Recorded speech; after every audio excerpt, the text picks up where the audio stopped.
السلام علیکم ورحمۃ اللہ وبرکاتہ۔ کیسے میرے عزیز، امید کرتا ہوں آپ سب خیریت سے ہوں گے۔ تو دوستو، یہ بہت ہی مبارک، بہت ہی عظیم مہینہ ہمارے اور آپ کے درمیان میں جو چل رہا ہے، ماہ رمضان المبارک جو مہینہ ہے، اس میں کافی سارے لوگ جس طرح فطرہ نکالتے ہیں، اسی طرح جو مالک نصاب ہوتا ہے ان پر جو ہے زکوٰۃ فرض ہوتا ہے، اور ان کو یہ نہیں پتہ ہوتا کہ زکوٰۃ نکالتے ہیں یا نہیں نکالتے ہیں۔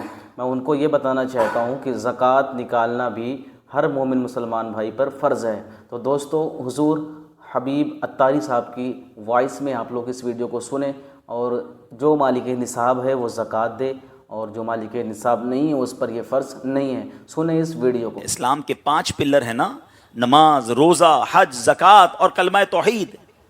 زکوٰۃ دینے میں اب لوگ ڈگمگا رہے ہیں۔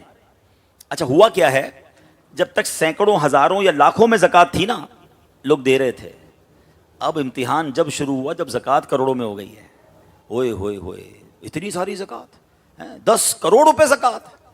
اور اللہ کے بندے، اللہ نے 4 ارب دیے تو 10 کروڑ زکوٰۃ ہے نا، اللہ نے دیے تو زکوٰۃ ہے نا، غریب پہ تو زکوٰۃ نہیں ہے۔ زکوٰۃ دیتے ہوئے کس بات کی ٹینشن ہے؟ سچ بات یہ ہے کہ زکوٰۃ دینے والا خوش دلی سے زکوٰۃ دے اور سجدہ کرے، مولا تو نے زکوٰۃ دینے والا بنایا، لینے والا نہیں بنایا۔ لیکن آج لوگ ہیلے بہانے ڈھونڈ رہے ہیں۔ حضرت کسی طریقے سے بتائیں نا، کوئی 1-2 پلاٹ نکل جائیں ہمارے زکوٰۃ سے، کسی طرح مائنس ہو جائے، ایسا کبھی مت کرنا۔ یہ قارون نے کیا تھا، خزانے سمیت دھسا دیا گیا۔ یا اللہ، مجھے وہ مال نہ دینا جس کی زکوٰۃ مجھے بھاری پڑے، اے اللہ مجھے وہ مال دے میں جس کی زکوٰۃ خوشی سے ادا کروں۔ ہاں، جی، بے خوش شک۔ دلی سے انجوائے کر کے اللہ کی راہ میں خرچ کیا کرو۔ بلکہ سچی بات تو یہ ہے کہ زکوٰۃ کے بعد آپ نے کیا خرچ کیا، یہ چیک کریں۔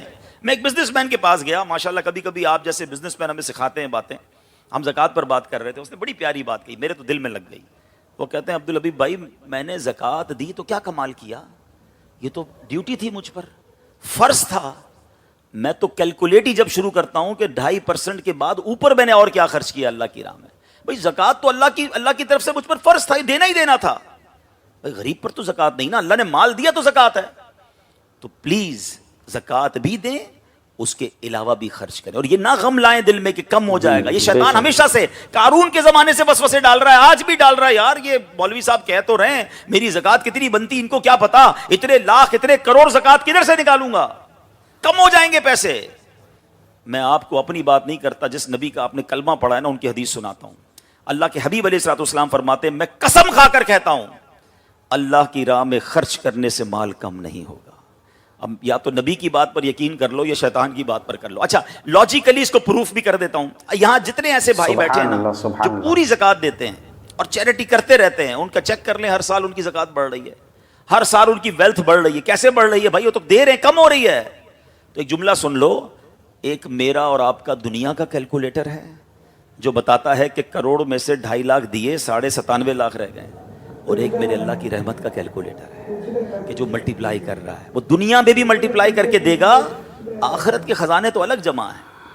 حدیث پاک کے مضامین ملتے ہیں کہ دنیا میں جو بھی مال تلف ہوتا ہے نا، نقصان ہوتا ہے، ایک وجہ یہ بھی ہوتی ہے کہ بندے نے زکوٰۃ نہیں دی ہوتی۔ سبحان کسی کی اللہ۔ فیکٹری میں آگ لگ جاتی ہے، کسی کے گھر میں نقصان ہو جاتا ہے، آپ غور کریں زکوٰۃ پوری دے رہے ہیں کہ نہیں دے رہے۔ نبی پاک ایک جگہ فرماتے ہیں، اپنے مال کو مضبوط قلعوں میں قید کر لو، زکوٰۃ دے کر اپنے مال کو سیکیور کر لو۔ تو یہ ہمارے مال کی سیکیورٹی ہے۔ اور پھر کئی حدیثیں وہ ہیں کہ یہی مال جو زکوٰۃ نہ دیا گیا ہوگا نا، یہ قبر میں انگارے بنا کر عذاب بنا دیے، یہ سونے چاندی یہ تمام چیزیں۔ تو خدا را پلیز زکوٰۃ دینے میں کمزوری نہ لائیں۔